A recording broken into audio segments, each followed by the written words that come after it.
Welcome back to the Renegade Report. I'm your host, Francis Mayer, and we're having a special conversation with Tarek Yagi. Tarek came to us from Watertown, Wisconsin, and you grew up with a lot of great people, you were saying, and you inherited kind of a losing tradition there, didn't you? Yeah, like I said, we had one-win seasons my 8th grade, freshman and sophomore year. I was part of that one-win season at the end of my sophomore year when they brought me up, and then my junior year, we were able to make the playoffs by one game. We got turning things around. Made it to the playoffs. First round, we played against a really good team. I think they were the 1 seed, and we ended up losing on by a touchdown. Crazy game. It ended up being 40-something to 40-something. Very emotional.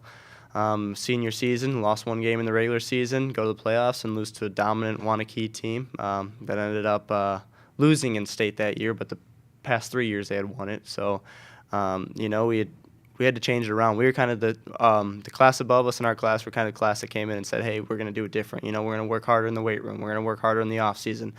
Football is going to be our serious thing. And we kind of changed from a basketball school to a football school and changed the whole environment there. So it was a basketball school before. Yes, for sure. Thank God you saved him from that. all of our football players were basketball players too at some point too. So we grew up in a basketball program that was very strong. And then, tides kind of changed and we became a very good football program. Our basketball team was still very successful, but not as dominant. Well, and you gave them something to kind of expect. If people like to see the home run in baseball, boy, do they love to see a smooth passing game in football.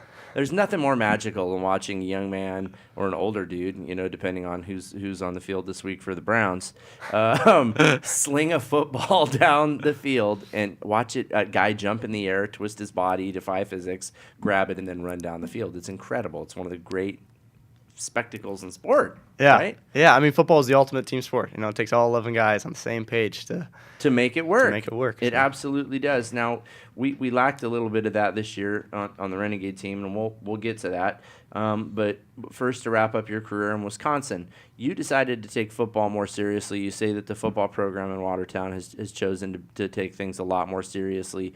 You made an investment, and your father was in a position, as he is a doctor in Waterton, correct? Yep. And he decided to help you out with your football career a little bit, and you got some coaching, right? Yep. He helped me out with he hooked me up with a family friend, Roger Theater. He actually coached Coach Dean at San Jose State. Isn't the world small, by the way? Yeah, it's crazy. It's crazy how it works out. So I worked with Roger Theater, and he opened up a whole new game of football for me, mechanic-wise.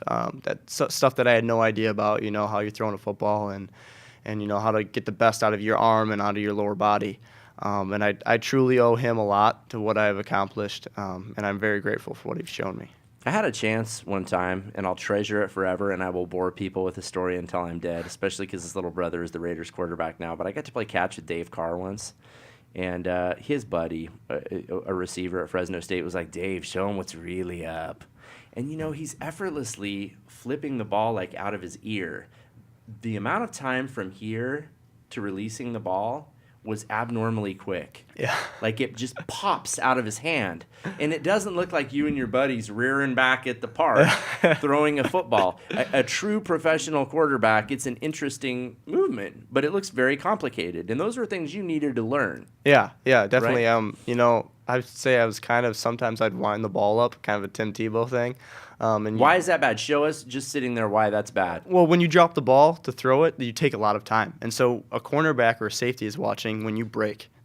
When they see this, they're breaking on the ball. So if you're dropping it down and winding all the way around to throw that ball, they're going to get a second more to break on that ball and possibly intercept it. So you got to go from here to out of your hands as quick as possible.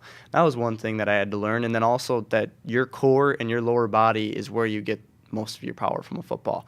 Just the drive that you have and the torque that you have from your core is what propels that football. It's not necessarily having a super strong shoulder, but a super strong core and legs, and that helps you propel that ball a lot farther. So Aaron Rodgers, all kinds of core strength. Yeah, all those NFL guys. I mean, if you look, it's kind of amazing. If you look at Aaron Rodgers, he's not ripped in his arm, He's probably still got a strong shoulder, but his arms aren't, ripped. I mean, Cam Newton, Russell Wilson, they're kind of, more stronger physical guys, but a lot of guys in the NFL at quarterback position, they don't have super strong arms. They got a strong core and strong legs, and they know how to get the most out of every throw.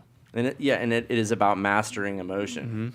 and Yes, for sure. making it completely spare and efficient, and you improved vastly.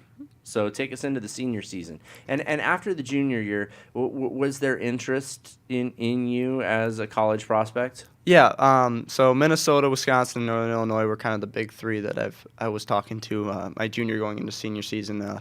Went to some camps, did some stuff, and every one of those schools wanted to see speed, and that's one thing that's not something I'm going to do. I'm not going to run option read or zone read. That's not part of my game. You have fled the pocket successfully Yes. on more than one occasion. Yes, there's times when I can get out and I can create plays, and that's something that I take pride in. These guys are like, oh, you're really slow, but when I'm in the pocket, I can. If you watch, there's some guys that I can elude and I can get outside and then make plays with my legs, but that's not my first option. I'm not gonna run the ball first. That's for sure. So that's your MacGyver. Whoops, I forgot I had this moment. Right? yeah. So those three schools, they wanted to see more speed out of me, something that I didn't have. So a lot of them then were talking just about walk-on options. So going into my senior season, I didn't really have scholarship opportunities, more of walk-ons. And senior season, we lost one game, very successful.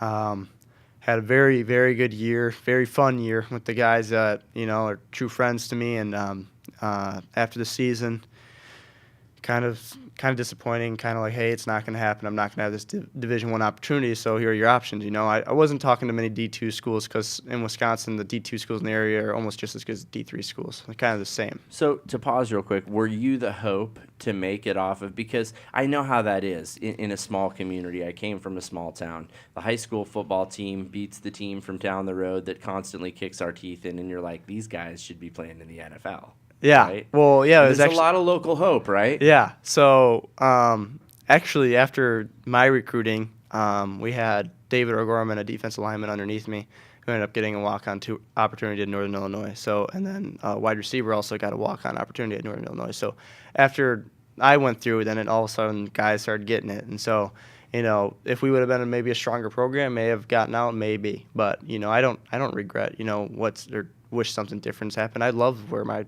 roads turned out.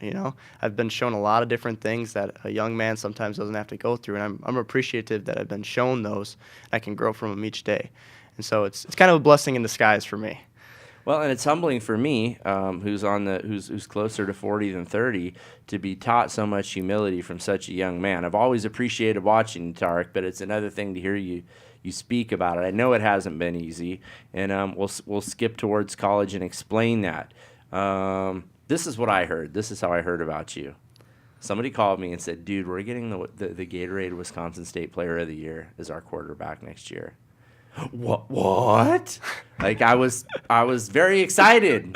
This was great news. We knew that we were going to have some receiving threats, but who was going to sling it? And this was great news. You did win that award. It is a prestigious football award. Yes. And I had no idea that I was receiving this award because my athletic director. This wasn't like a family Heisman campaign or anything like that. No, nothing at all. I had no idea of the award. My athletic director, Mike Daniels, who I'm very good friends with, he went and he nominated me for this award. I had no idea about the award in the first place. Were you a good student in high school? Yes. I took pride in schoolwork, and so I ended up getting the award, and it was a huge accomplishment. And I'm very thankful for my athletic director doing that. Very thankful. At least you got your picture in the newspaper more than once. Yeah, and it's actually kind of like if you look at a lot of Wisconsin schools, some really great athletes received that award. I mean, if you know Michael Flowers or the Flowers brothers, they went to the University of Wisconsin. They're great basketball players. And so they all won that at, Madison La Follette. And so you kind of like look and you go to schools and you see the banners up on the wall. And now, I got my banner at, our high school, and it's kind of something to take pride in, but it also humbles you at the same time. This is what you're able to do, now grow from it and do something better. So, thankfully, you spoke of Coach Dean earlier, the architect of the Renegade offense, and I want to talk about those coaches and that transition because those were heady days, I have to imagine. Wondering where you would end up next. I'm sure the whole family was involved and excited and curious. And we're going to talk about how you ended up here in Bakersfield when the special conversation with Tarek Yegi continues. It's a revisitation of the career of one of the most interesting quarterbacks to come through Bakersfield College in quite a while. We'll be right back. Don't go anywhere.